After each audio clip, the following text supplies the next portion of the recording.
Stojko radí to zadrželo, tlak nadloží se tady vyvíjel, tam byly avizy celkem bezpečí. Jinak krávalu tady bylo plno, jezdil pluk, jezdil dopravník, tady padaly ty šutrátky, sem tam praskla nějaká hadica, syčelo to, ryčelo to. Tam bílá krabička za tím světlem na dopravníku, ten blokovat, každý měl svou svítilnu, práchu plno, viditelnost 2-3 metry.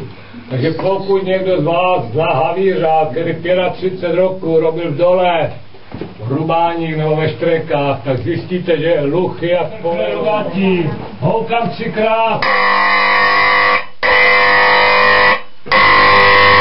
To jsem já, ty to houkám.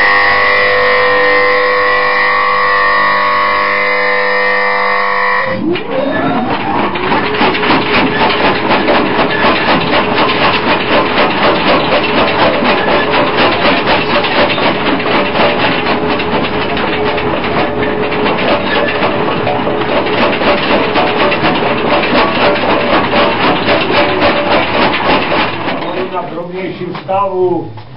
Tady světlo pod Hrubáním nebylo. Tady seděl pod Hrubáním buď předák, nevědník nebo zámedí. Dneska je to vyvedeno do Radbanic na hlavní báňskou záchrannou stanici.